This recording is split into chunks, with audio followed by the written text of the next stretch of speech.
اب آرا حضرت کیا لکھتے ہیں، شروع کیسے کرتے ہیں؟ یزید پلید علیہ ما یستحق من العزیز المجید، کہ اللہ کرے اس سے سلوک جس کے وہ لائق ہے، قطعا یقیناً باجماع اہل سنت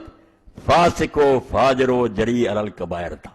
بس اس کے بعد اعلیٰ حضرت نے کیا لکھا؟ یزید پلید تھا اور سارے اہل سنت کا اتفاق ہے، کوئی باہر نہیں اس سے، کہ فاسق تھا،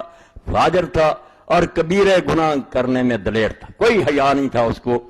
اس قدر پر ائمہ اہل سنت کا اتفاق و اتفاق ہے، اس میں کسی کا اختلاف نہیں۔ یہ اہل سنت کی طے شدہ بات ہے، جو یہ نہیں مانیں گا وہ سنی نہیں ہوگا، یزید پلید کے گروہ کا وہ کوئی ناصبی ہوگا، ملعون ہوگا جو اہل سنت سے خارج ہوگا۔ اس قدر پر تمام ائمہ اہل سنت کا اتباع و اتفاق ہے، صرف اس کی تکفیر و لعن میں اختلاف فرمایا۔ جھگڑا صرف یہ ہے کہ اب اس کو کافر کہیں یا صرف گناہ گار کہیں۔ امام احمد ابن حنبل رضی اللہ تعالیٰ عنہ اور ان کے اتباع و موافقین اسے کافر کہتے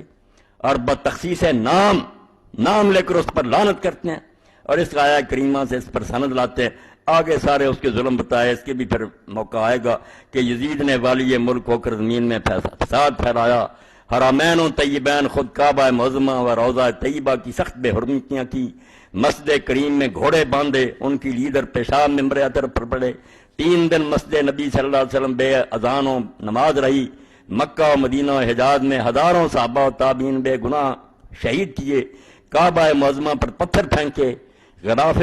شریف پھاڑا اور جلایا، مدینہ طیبہ کی پاک دامن پارسائیں 3 شبانہ روز اپنے خبیث لشکر پر حلال کر دی، رسول اللہ صلی اللہ تعالی وسلم کے جگر پارے کو 3 دن بے آب و دانہ رکھ کر ماں ہمراہیوں کی تیغ ظلم سے پیاسا ذبح کیا، مصطفیٰ صلی اللہ تعالی علیہ وسلم کے گود کے پالوئے تنے نازنین پر بعد شہادت گھوڑے دوڑائے گئے کہ تمام استخوان مبارک چور چور ہو گئے،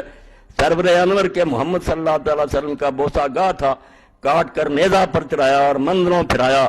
ہر میں محترم مخدرات مشکوہ رسالت حضور کے گھر کی پردہ دار بچیاں قید کیے گئے اور بے حرمتی کے ساتھ اس خبیث کے دربار میں لائے گئے۔ اس سے بڑھ کر قطع رحم اور زمین میں فساد کیا ہوگا؟ ملعون ہے وہ جو ان ملعون حرکات کو فسق و فجور نہ جانے۔ قرآن عظیم میں صراحتاً اس پر لعنہم اللہ فرمایا، لہذا امام احمد اور ان کے موافقین اس پر لعنت فرماتے ہیں۔ وہ سورہ محمد کی آیت پڑھتے ہیں کہ جو رشتوں داروں سے بگاڑے اور زمین میں فساد برپا کرے اس پر لعنت۔ اور ہمارے امام اعظم رضی اللہ تعالیٰ عنہ لعن و تکفیر سے احتیاطاً سکوت،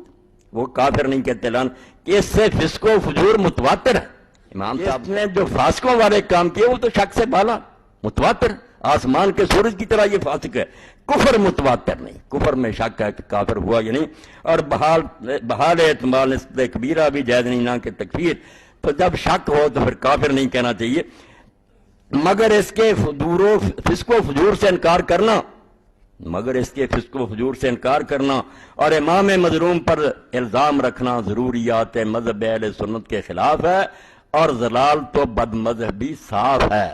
کہ جو امام کو کہے کہ وہ غلط کر رہے تھے اور اس کو بری کرے کہ نہیں یزید برا نہیں تھا، ضروریات مذہب اہل سنت کے خلاف۔ سنی ہونے کے لیے ضروری ہے کہ مانے اس کو فاسق، اور امام کو سچا نہیں مانتا، ضلال تو بد مذہبی صاف ہے، کھلی گمراہی اور بے مذہب آدمی ہے، بلکہ انصافاً یہ اس قلب سے متصور نہیں جس میں محبت سید عالم صلی اللہ تعالی علیہ وسلم کا شمع ہو۔ بالکل سچ کا کہتے ہیں، جس کے دل میں رسول اللہ کی محبت کا ذرہ بھی ہوگا اس دل سے یہ کبھی ہو ہی نہیں سکتا کہ وہ یزید کو رحمۃ اللہ علیہ اور نیک کہے اور امام حسین مظلوم کو کہا کہ وہ باغی تھا۔ کہتے ہیں اگر رائی بھی محبت کی ہوگی وہ دل کبھی یہ سوچ نہیں سکتا۔ یہ ہیں اعلیٰ حضرت، جس کی 2 سطریں کہ وہ کہتے ہیں ہم نہ کافر کہنا مسلمان، اس سے تیرا کیا کام چلتا؟ یہ تو گناہ گار سے بھی آگے بات چلی گئی کہ اس کا ایمان ہی مشکوک ہو گیا، مگر محبت میں اندھا ہوا، بالکل اندھا ہو گیا۔